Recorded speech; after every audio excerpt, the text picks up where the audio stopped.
Good morning, everyone. Thank you so much for joining my next live stream. I'm really, really excited to be here and to talk about the very, very famous and well known multi level marketing coach named Frazer Brooks.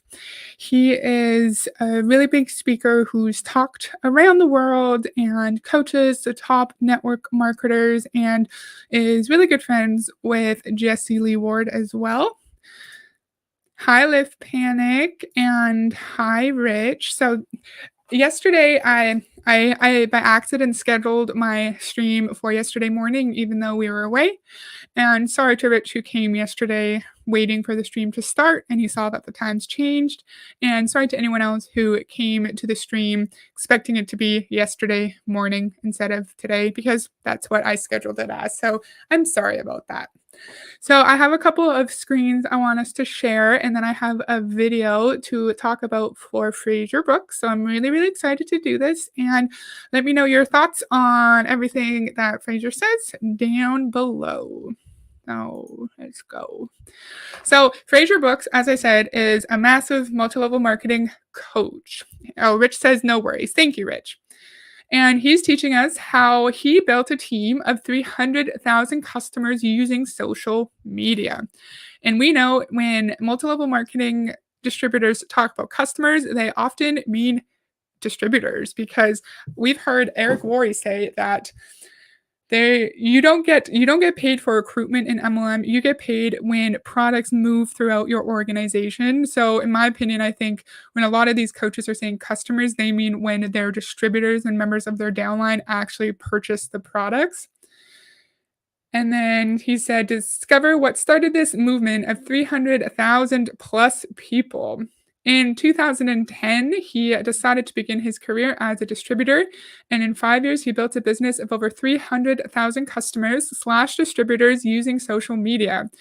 Now you're getting the chance to learn his well-kept secrets as he's gone from being a successful distributor to a world-known coach.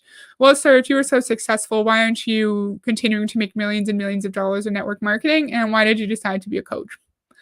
Just a question. So, if we sign up with Fraser, we're going to learn the modern day proven strategies to social media growth, unlock his system to converting strangers into customers and reps, master the art of attracting people to join you instead of chasing them. Want to know how? Keep reading. Wow. And we know this one, the attraction marketing here, that's not going to happen unless you have a huge, huge following on social media. But if you're like an average person who might have 1 or 200 people on Instagram, you are probably not going to have much success with attraction marketing, in my opinion.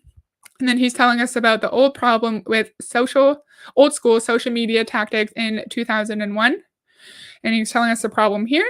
People are tired of being sold to by strangers. So we don't want to have our prospects see us as a stranger. People don't care how much you know until they know how much you care. So you have to show that you care. People want a genuine relationship with you before even considering doing business together. So give them that. And he helps you build your team of reps and customers without annoying them, and by actually getting people to say thank you after meeting you. Wow. So we're not going to read every single word here, but he's spoken on lots of big stages. And apparently, since 2017, Fraser has been able to speak on stage in 30 different countries generically. I think that means just industry-wide talks on how to build your network marketing team. So not specific to not specific to an industry like healthcare MLMs or clothing MLMs. He started the Success Summit, the biggest generic event in Europe. He became one of the first generic trainers to speak on the GoPro stage 3 times. He has a chart-topping network marketing ninja podcast. He's helped hundreds of thousands of networkers around the world to start, promote, and grow their businesses. And he's written 2 best-selling books. And so here's some good feedback that he's received from people in different areas, different industries, I guess. Nina, CEO. Okay, CEO of what? And Jordan Adler is best-selling author of Beach Money and the 8-Figure Income Earner. That's great. And he's telling us these are the 3 skills we need. We just need to be able to do these 3 things. We need to grow our audience, get more customers and distributors, of course, and then build an empire. Wow, isn't that so easy? And you think if it was that easy, everyone would be a millionaire in network marketing, but then the network marketing industry would cease to exist if everyone was successful at it. And then we can get unstuck if we read his books, of course. That's the answer. We can book him to speak at our events. That's exciting. We can discover the most powerful strategies. Ooh, Eric Worre. So Eric says he recently invited Frazer to my home in Las Vegas to be one of our keynote speakers for the first ever social media summit. He has absolutely cracked the code when it comes to creative engagement, conversation, connection with your audience, whatever the audience is. I am so impressed that he will be one of our speakers at GoPro Recruiting Mastery this year. So Frazer is a big, big deal. You can get a free masterclass. He has a YouTube channel with about 50,000 subscribers, which we're going to watch a video on his channel in just a second. And he does Facebook Lives. And yeah, I think that's it. Oh, and you can, of course, work directly with him in his Inner Circle program. And I wonder how much that kind of stuff costs. It's probably very, very pricey, in my opinion. So cool. I just wanted to give a really quick overview of who Frazer Brooks is, how well known he is in the network marketing space. And I think we are ready to start our video. So let me know what you think, and I hope you enjoy it. Hey, Frazer Brooks here, and in this video, I want to share with you some network marketing prospect scripts so that you can massively increase network marketing prospect scripts for you to be able to recruit more people in your network marketing business using social media. Yeah. So we're going to learn how to expand our business by recruiting more people. Interesting how it's never about you can expand your business by getting more customers to fall in love with your product. It's always focused on recruiting because we know that the product doesn't actually matter, in my opinion. So for those of you who are new to the channel, Frazer Brooks here, and I help network marketers all over the world build their business using social media, and I really, really, really want for the chance to help you from today onwards. So to do that, all you've got to do, it takes you less than a second to do, is just go over and onto that subscribe button and just give it a tap. Go on, just give it a hard tap, real hard. Once you're done, yeah, now we're ready to go. Okay. Do that, give me a thumbs up, and then we are ready to go, get into this. I'm going to give you some game-changing stuff here to really help explode your efforts on social media for your network marketing business. Now, you might... It's not game-changing. It's pretty much the same thing that Ray Higdon tells us, but presented in a slightly different way, in my opinion. So I want us to look at what's behind Frazer here. I don't know if you guys can see it. We can't see all of them right now, but up here, yeah, you can see my mouse. If you work, it will work. Make your success story louder than your excuse story. Work hard, be honest, stay humble, treat everyone like a someone. Don't expect a champagne lifestyle with a lemonade mindset. Celebrate every win, no matter how small. I Double Dare You, which is one of his books. I Dare You, another one of his books. We can't see like 3 here. Give more than you take and love more than you hate. Failure is a bruise, not a tattoo. We can kind of see this one. Compare with yourself, collaborate with others. So all very basic network marketing, motivational platitudes that don't actually mean anything, and it's used as a way to shift the blame onto the distributor who's not making any money. Like, let's give an example. If you work, it will work. And so if you're not making money in network marketing, it's because you're not working and you're not sacrificing enough, and it's all your fault. I noticed this little floating, spinning light bulb here. I have this on my desk literally every single day, spinning around. Why? Because I believe in order for you to keep growing and growing and growing, it's all about you collecting the bingo moments. So some people call it an aha moment, bingo moment for me, or a light bulb moment. When the light bulb goes off, ding, then you get that. Every time you get a bingo moment, I want you to go into the comments, whether it's this video or future videos, and just put in the comments in capitals, bingo, and then let me know what the bingo moment was. The more people I see that are giving the same bingos, the more I can kind of go a little bit deeper into that topic and help you guys out. Also, if you have any questions, put them down below. I'll answer them in upcoming videos. Okay, so... I wonder how sincere he is if he actually wants to just help us out and focus his videos on our bingo moments, or if he's kind of like Ray Hayden, he's like, write a comment, and of course I'll reply right away. If it's just a way to increase engagement on his channel and to get more eyes on his videos, even though he already has a pretty big platform. But I just wonder how genuine that is, if he actually wants to help, or if it's just to increase his chances of using the YouTube algorithm to his advantage. That was not a good way of explaining that. Recruiting people on social media. Some people struggle with it. A lot of people struggle on it. Some people don't. Right? It's a very, very minority who don't struggle with it, and that's because in order for you to grow, you have to find your flow. So I'm going to share with you the two-step process of what you need to do to go from stranger to friend, friend to family. All right. So here we go. If you want to grow, you have to find your flow. That is Frazer's big thing that he loves to say all the time. And it just means like you have to find what works for you. You have to reach out to lots and lots of people in a way that works for you. You need to have good conversations. You need to recruit lots and lots of distributors. So that's all he means. And it's like he could have put that empty platitude on one of these little saying cards too, because I think that really relates to like his whole purpose, and the whole purpose of MLM coaches, just to distract people from the fact that they're not making any money because the system is set up for them to fail and to lose money. So the very few people at the top can be rich.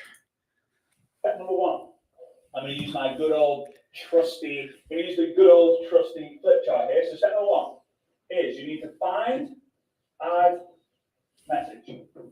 Find, add, message. Ooh, how game changing is that? Like, that's not how social media works, Frazer. Like, how else are you supposed to talk to people on social media if you don't find them and message them? Like, why is that such an amazing thing? And why did you build it up to be a life changing piece of information? That's so silly. Rich says, it is funny to me that all these MLMs talk about how unique and different their company is, and yet all of their training calls are nearly verbatim copies of each other. Yeah, doesn't Jessie Lee Ward have something like this too, where like it's not find ad message, but she has some kind of acronym that is pretty much the exact same thing that Frazer just said. And I think I did a Savvy live stream a long time ago where he was saying the ATM, the ad tag message, maybe that is Jessie Lee Ward's thing. But a lot of these different coaches have stupid little acronyms that they think is so game changing, but they're all the same and it's all common sense. Like, of course, we're going to find people on social media. That's obvious, and we don't need to pay Frazer to tell us to do that, in my opinion.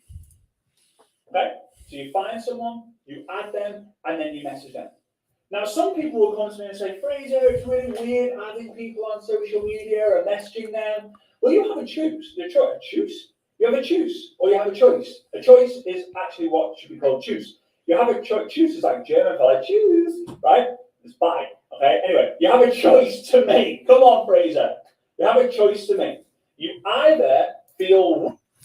I wonder if he's actually being sincere or if he's trying to like fumble through his words and kind of make fun of himself as a way to seem more relatable to his audience and to make them feel like he is just like them. I might be reading too much into that. I usually do. Liv Panic says, find ad message. It's pure genius. I know, right? Like, I never knew that's how you talk to people on social media. Thank you, Frazer, for changing my life. So he's going to tell us we have a choice about what to feel weird about, either talking to people on social media or something else. He's about to tell us. Weird by messaging strangers, or you feel weird with the amount of commissions that you get paid in your network marketing business. Choose your weird. Feel weird or get weird, right? That might sound a little bit weird, to be fair, but get the weird commission checks by getting over yourself, right? So step one, you find. What I hate just in real life is that if I have like a valid emotion or feeling towards something and someone just tells me to get over myself, I wish he had been like, yeah, I understand why you feel weird. It's something that's new for you. I get why you think it was creepy maybe, but like this is how I overcame that feeling, instead of just like make a choice about what's weird. Either it's weird talking to people or it's weird getting a big paycheck. And I think that would be a big red flag for me personally, because as I became older and matured more, I realized how important it is to validate my own feelings and be like, yeah, maybe I'm being too emotional about this, but my feelings are valid. And then I also need to validate the feelings of everyone around me, because maybe I don't necessarily agree with their what am I trying to say? I don't necessarily agree with it, right? But it's valid because they're feeling it, and they, as long as they're expressing it in like a reasonable way, then it's valid. And you have to validate people's feelings. And I don't like how he just like threw away someone's very valid feelings about something that they don't feel comfortable about, and that they're probably questioning what they're being told to do and experiencing some cognitive dissonance that's making it harder for them to do their job in their network marketing business. Sorry for the ramble. Someone on Facebook, you add that person on Facebook and you message them. If you're using Instagram, you find them, you engage with them, and you message with them. Now, there's no coincidence that the word farm is the first three letters of the word family. It's the whole point. Every single person we connect with was strangers at one point. In fact, I often think, and I think, you know what, I'm so grateful that my dad approached a stranger who is now my mum, right? When my dad and my mum met, strangers happened, I happened, right? Really strange thing that happened. Okay, so find add message, super important. The second, these coaches also always try to normalize something that's really not normal. He's saying, well, we always engage with strangers every single day. We always talk to new strangers. So why is it such a big deal here? And we know the difference, of course. Like, you're nice to the cashier person at the grocery store because they're doing, like, they're helping you. It's part of their job, but they're trying their best to do a good job, right? You're just doing that to be a decent person, and you're not expecting anything from that cashier in exchange for you being a decent human. Here, you're being nice and trying to connect to strangers because you have an ulterior motive and you want to make money off them. So, Frazer, I see what you're trying to do. I understand your logic, but I think it's deeply, deeply flawed. step is you need to then establish whether you are on which side of the mountain you are going to be climbing. Now, what do I mean by that? I have a process, and it's called Messenger Mountain, right? The goal of the mountain is to get to the summit, okay? Now, there are two ways of doing it. The first way, where you're going to get rejection rocks, it's very steep, but it's shorter, right? It's a shorter amount of space, but it's a lot very steep. This is what we call the direct way, okay? The direct way meaning you find that message, so, hey, Jimmy, saw you in a dog lovers group, thought it'd be cool to connect. Jimmy says, hey, Frazer, yeah, love that group, how are you? I then might reply to Jimmy and say something like, Jimmy, this might be completely off here, but I'm just curious, would you be open to checking out some more information on a game-changing product that I've been using? No worries if not, I just thought I would ask. That's very direct. Now, this isn't really cold messaging people because we're connecting first. The whole point of this is to connect and then ask the question. So a connection script will be a guy. So what do you think about that? So you find someone in a group and, hey, Jimmy, what's up? Do you like this group? They write back to you, and then you invite them to try out the product. And it's not a cold message because you connected with them first. Well, unfortunately, in my opinion, I think it's still a cold message because you don't know this person. You did not have a pre-existing relationship with them before you added them and messaged them. And just because you're not coming right out and saying, join my business, buy my product, does not mean that it's not a cold message, sir. And I think most people would agree if they had a message like that on social media, in my opinion. So Live Panic says it's still cold messaging, Frazer. Yes, I agree. And isn't it interesting that Ray Higdon also says that this kind of thing isn't cold messaging because you like chatted with them first before messaging, but they don't seem to get that you messaging them in general is the cold message.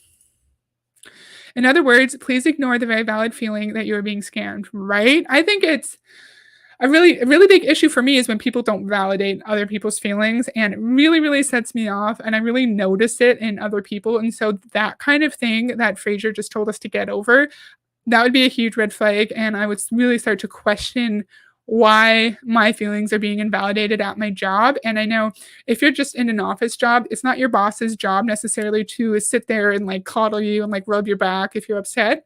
But if you go to your boss because someone is being rude to you and you talk about the situation and your boss is just like, no, I don't care, go away. That's not gonna, it could happen actually if you don't have a good boss, but I feel like a good boss would be like, I'm sorry that happened. This is what I'm going to do to help you. Thank you for telling me, right? Just validate people's feelings. So we got, hey name, how I found you, ask a question. Hey Mary, saw that you recently visited Vietnam. May I ask what hotel you stayed at? Hey Sarah, love that Gucci bag that you posted about on your Instagram. May I ask which shop you bought it at? Hey Samantha, love that post you made in the Liverpool Football Club group. Go Reds. What did you think of the last game? Very, very simple. Very easy. That's how you connect. The second one, we need to establish which our route is. But the goal is to ask the question. You either ask it straight after connecting, or the second side of Messenger Mountain is relationship building. Spell it right. I think that's kind of sad because say you have more of like an obscure, not as popular hobby or interest, and then someone messages you about it, and you're like, oh yeah, someone likes the same random video game that I like. This is so exciting. But then they're just lying to get you to trust them and to like pitch you their business or their product. And I think that is very, very sad in my opinion. And someone might be really excited to connect with a new person. And then even though it's a shorter process, you're not becoming friends. I feel like you could have really severe emotions. You could be like, oh, someone's messaging me. I'm so excited. And then you realize they're phony, like Lift Panic just said. And then you could like, your emotions could just crash down. And I feel like that would be really, really harmful for some people, especially if they're experiencing like some social isolation or they don't have really high quality friendships or connections. I think that's sad. Wow, that's, I've exposed the quality of my handwriting. That's really bad. This says that says relationship building, which should stand for relationship building. Frazer, who cares? You're literally writing on like an incline, and I think anyone's writing would be really crappy in that situation. So you're fine. I think he's trying just to seem. He's just trying to seem more relatable again. Like, look, I have shitty handwriting. Look, I mess up my lines and I'm funny and I do self-deprecating humor and I'm a millionaire and you should listen to me because I'm just like you. Yeah. So Rich says it really cheapens the whole exchange. Yeah, I agree completely. I do appreciate that he's actually giving like real world tips and advice and he's telling us very insincere network marketing script. Like I appreciate that people watching this could actually have a tool to go back and try in their network marketing business, but we know all of this is useless. I said this before in my business activity tracker videos. You could do exactly what people like Fraser Brooks tells you to do, and it's really not going to make a difference because the whole system is set up for the majority of people at the bottom to be losing money. Anyway, so what we'll find is that relationship building, this side of the mountain, is a little bit shallower. It's a shallower gradient. It's a bit steadier. And you can do this in your flip-flops. You could moonwalk, if you I can't do a moonwalk, but you could moonwalk up this hill. But the problem is, when you're doing this, you will reach a moment where you reach the monster of the mountain. The monster of the mountain, and this is you. This is the moment that you feel super awkward bringing your product, your service, or your business up to a friend. You know, it's like, hey, Betty, I know you're 72 and I've known you on social media now for 34 years and I would love to ask you if you'd be open to checking out some information. You built a friendship, you've been to their wedding, a christening, an anniversary dinner, you've traveled the world with them, and now you're going to ask them about the business. You don't need to build that much of a deep connection with someone before you can ask them the question. But here are the basics. This is a process that I've been using for years. So he's saying that you can use the more shallow hill and it's going to take you longer, but you're generally going to have like an easier time. But then, of course, the only way that we're not going to get to the top of the mountain is because of us. Like we're the only ones standing in our way.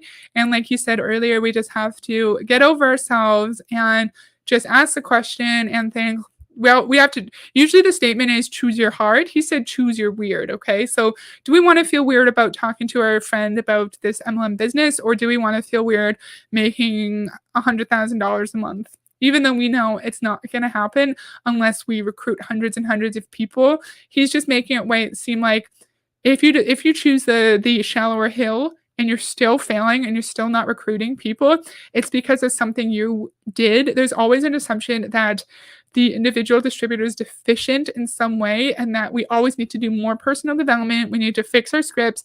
We need to communicate with people in a more genuine manner. We need to fix our mindset because the monster at the top of our hill could be our mindset, right? So we're doing exactly what Fraser Brooks tells us to do, but we're not doing it with the right mindset, with the right attitude. And that's why we're failing, because you can't actually quantifiably measure someone's attitude. It's impossible to prove.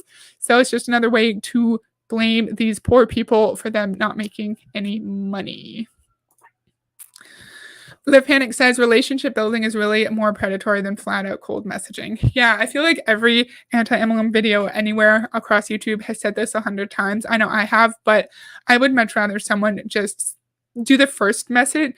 I was going to say do the first option that he explained, but I wouldn't want someone pretending to be interested in something I'm interested in. They might just be like, hey, Heather, I saw you on Facebook. I thought I would show you my business opportunity. Let me know if you want to talk or something like that. I would prefer that than even the direct version when someone pretends to like something that I like and then brings it up. But I feel like the relationship building part is, like Live Panic just said, extremely, extremely predatory, because I'm sure we've all had times in our lives when we're not just financially vulnerable, but we're socially vulnerable, right? Like maybe we just moved to a new city, maybe we're just done school and all of our school friends have moved away, right? And getting new jobs and we're in the same city, so we don't have a lot of friends, or maybe we just started a new job and we don't have any friends at our job. A lot of people lack genuine human connection. And especially during the pandemic, when for like a year and a half, at least where we were, like people were scared to talk to people in person. And I feel like the relationship part of this mountain is so, so predatory. And it could really lead to people who might be experiencing challenges with their mental health, getting their hopes up, thinking they're finally making a new friend, and then just their emotions crashing down because people lied to them and people are using their vulnerability and like the social aspect to their advantage. And it's so sad. And I just hate it. I hate it because we've all needed more friends at some point in our lives. And unfortunately, people in MLMs are trained and manipulated into thinking that the shallower side of this mountain is the more genuine side, and that they're just trying to help and they're just trying to connect with people, but it's not genuine, sincere connections if you have an ulterior motive. I could talk about this for days. Years and years and years. And that is law. Law. So the L is for location. The O is for occupation. The R is for recreation. And the D is for dreams. So where are you based? What do you do for a living? What do you like to do in your spare time? What are your dreams? Now, if you ask someone, hey, what are your dreams? It's weird. It's kind of a weird thing to ask. So here's a way of asking it. Hey, I ask all my social media friends, what's their number one goal for the rest of the year? What's their top goal for the next 3 months? It's a good way to find the people who are dreamers, who are goal setters, who are go-getters. Okay? So, point number one, find add message. Hey, Jimmy. How would you feel if someone on your social media that you didn't actually meet in real life is like, hey, what's your goal for the next year? I'd be like, block, who are you? I don't know you. I'm not telling you personal information about myself. And so I just wanted to talk about this Lord thing. So location, occupation, relationships. Was that relationships? And then dreams. If you've been around my channel for a while, you would maybe remember a really, really old Beachbody video where they taught us Frank. So when you're trying to think of people to connect with, you can connect with friends, relatives, acquaintances, neighbors, kids. And of course, you can't recruit kids, but like if you have kids, the parents of your kids' friends. And that's a way to recruit more people. And this is a way, again, to recruit more people, of course, but it's not necessarily thinking of people that you can reach out to. It's just how to go through the conversations that you have. So be like, hey, Jesse, I see you're in Texas and so am I. What do you do for work?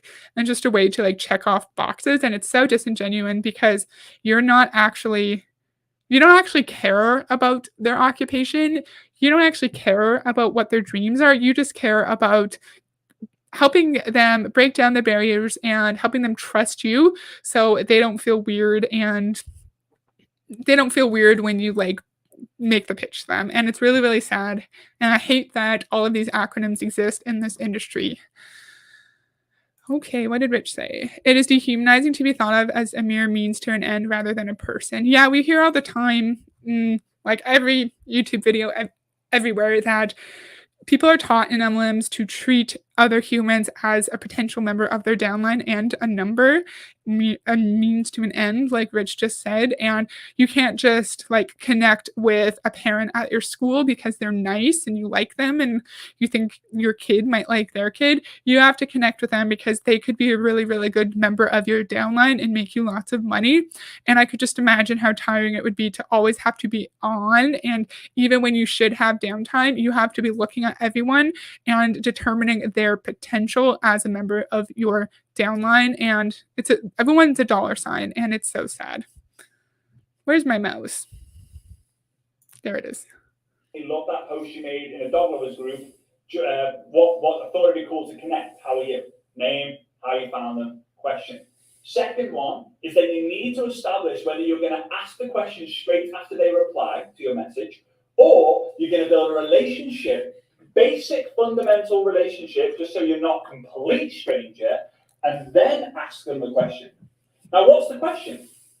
Hey, Sarah, just curious, would you be open to checking out some more information on a game-changing product that I've recently been using? No worries if not, I just thought I would ask. Hey, name, just curious, would you be open to a game-changing opportunity to make some extra money? Then you've got to take it away from them. No worries if not, I just thought I would ask. So, which famous MLM coach does that sound familiar to? Ray Higdon says that too. He always, or I think he says like, if not, no big deal. But he also gives them an out. But then he teaches us in his follow-up videos to literally follow up until somebody dies, because then you don't want to bother the widow, right? And so I don't remember Frazer's follow-up process. It's been a while since I've done a video on him, but I highly doubt that he will never talk to that person again.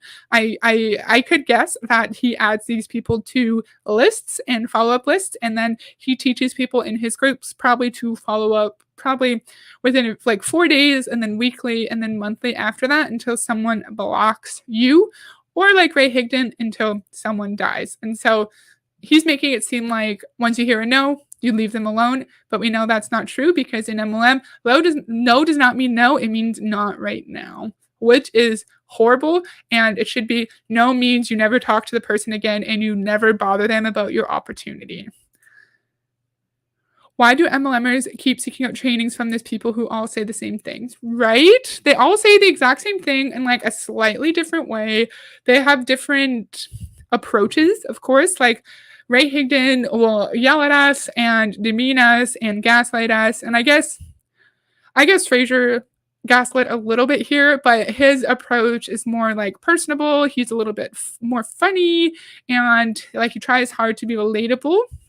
And so the content is generally the same. It's just delivered in a slightly different manner. So that's a really good point. And I wonder why someone might want to sign up under Frazer compared to under Ray or Eric or the other big people, because there's hundreds and hundreds of these coaches, and the ones who are doing really well for themselves have thousands of people who are part of their groups. So I wonder why someone would want to sign up with Frazer compared to another person who has a similar delivery. I can understand the difference between Ray and Frazer because Ray's a bully in his videos. But yeah, it's just interesting. It's interesting. I wish I had an answer to that, and it's a really, really good question. Sorry, my mouse is messed up. At least Frazer isn't as insulting as Ray. Yeah. And I think if I met Frazer in real life and he wasn't in this specific industry, I might actually like him and like want to talk to him, because he seems like a nice person. He does, but I just question his ethics being in this kind of industry where again, every anti-MLM video everywhere said this. These coaches just re-victimize people who are extremely financially, socially, mentally vulnerable and just put them into even greater debt. Because I'm sure if you want to join Frazer's inner circle, you have to pay lots and lots of money to do so. And question, I might be completely misremembering, but isn't Eric and Ray's group called the inner circle too? Like, do they even have the same names for their groups? Are they all called inner circle? I don't remember. Now, you might be thinking, well, which way is better, Frazer? What works best? Everyone is different. So here's their time for you. Here's the activity time for you. I want you to go and find out, message as many people as you can to be able to get 100 people reply. And then I want you to be direct with 50 of those people, and then build a relationship with 50 of them, and then ask the question. The goal is to reach the summit, and you reach the summit by asking the question. Now, here's what I'm going to tell you. Here's the activity for you. Here's today's dare. Remember when you're reaching out to 100 people and you're being direct with 50 and you're building relationships with the other 50? We're not getting compensated for all of that work. Can you imagine how long that could potentially take for you to even find 100 people and then to make all of those connections? You're not getting paid for potentially hours and hours of work unless someone buys a product or signs up as a member of your downline. So I think Jessie Lee Ward said it. She says it best. People at MLMs are volunteer salespeople, unfortunately. And Frazer, why are we doing all this work with no guarantee of any kind of payout at all? Right after grad school, I worked as a substitute daycare teacher at a daycare in my city, and it was very, very inconsistent hours, right? Some days, some weeks I'd work 35 hours, other weeks I would work 14. But at least I knew that when I signed up for a shift, I would be getting compensated for my time, and I could kind of plan out how I was going to pay my bills accordingly based on that. But here, this could take me all day. This would take me all day to do, and I'm not getting paid for it. That makes me mad. I want you to go out there and complete this. It might take you a week, it might take you a month, it might take you a year, but I want you to let me know in the comment section how long it's going to take you to go ahead and do this. Are you going to aim to do it in the next 10 days, 30 days, 50 days, 100 days? Well, here's the second activity step. I want you to imagine that there's a stake, like a long stake on the subscribe button. And then I want you to imagine that you've got an invisible sledgehammer in your hand, and I want you to smash the subscribe button harder than you've smashed anything you've ever done before. Right? Just bang. There we go. Done. Congrats. You've already done one of the dares. Okay? You're an action taker, not an action faker. All right? Don't fake the action. Do the work. Don't fake work. Do the work. So if you follow these two processes, you find, add message, and then ask the question, whether it's direct or relationship building, you are going to win, and you're going to win big in your network marketing business.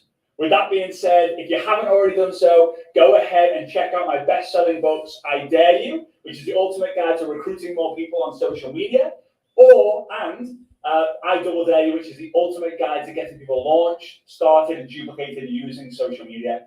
The link is down below in the comments. It's down below in the description. You will actually be able to get a deal if you get both the books sent to your door. And yeah, with that, I'll see you on the next video. So that's all I have for today. Okay. There you go.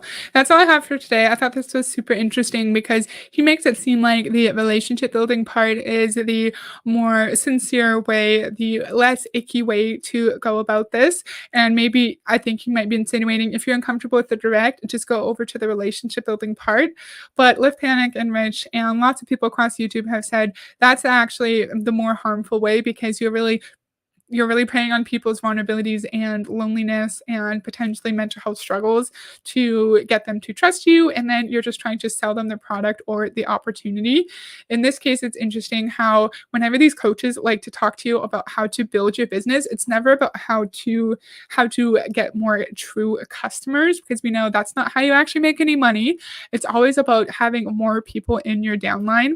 A while ago, I did a video with Doug Moss, the VP of Coach Development in Beachbody, and he was telling us that in order to cycle, we need to build our weak leg volume. And if you remember, you cycle if you get 200 personal volume points on one leg and 100 on another. And he was saying we have to build our volume by recruiting more people. And I wonder, why can't we build volume by just 100 PV worth of volume by selling products to actual customers? It's always touted in these businesses that you have to recruit to find any level of financial success. And they're literally telling us how they're a pyramid scheme. Rich says they get people to pay for these courses because the reps are trained to see themselves as the reason they don't have success. And here is the MLM guru ready to pray. Yeah, unfortunately, you're right, Rich, because people are taught you're not finding success because you're deficient in some way, you're doing something wrong. And then you have people like this who say that they have the answer, they have something game changing for you. And if you just sign up for their course, if you just do the stupid find ad message and then the mountain thing, you're magically going to find success. And we know that's not true. Annoying as far as content, but much easier to listen to than the screamers. Yeah, like I said, I think his personality is nice and it's relatable, and in real life I might want to be his friend, right? And I think I've heard him say before that his dad actually recruited him into the MLM, and that his dad actually asked him like 18 times, and then on the 19th time he finally said yes. He said that in a video a long time ago, and I don't remember which one, but it's so sad that his dad got him into the business when he was really young, and then he grew up in MLM. He didn't really know anything different, and so before his brain was fully developed as an adult, he was being pitched the opportunity, which is so sad because he started coaching in like 2017, and Frazer is not that old. I kind of want to know how old Frazer is. Let's see if I can find this. Like, I think he's in his 30s. Frazer Brooks' age. Of course, you can't just find how old he is. Yeah, I think he's in his 30s, and was in MLM for a long time before becoming a coach. So he was probably in MLM before his brain was fully developed, before he could actually determine whether or not he was in an ethical industry, and then for some reason got out of MLM, became a coach, made millions and millions of dollars. So that's all I have for today. I hope you liked it. I am hoping to get back into more frequent uploads like I was before. I think in like 2 weeks I can get back to my normal schedule, but I want to go live on Friday. I think I'm going to go live on Friday, and I hope you guys can join, and I'll put out another video this week. So thank you, Rich and Live Panic, for joining me live. And thank you to anyone who's going to watch the replay and anyone who comments. I really appreciate it. You're welcome, Rich. Thank you for joining, and I'll see you guys next time. Bye.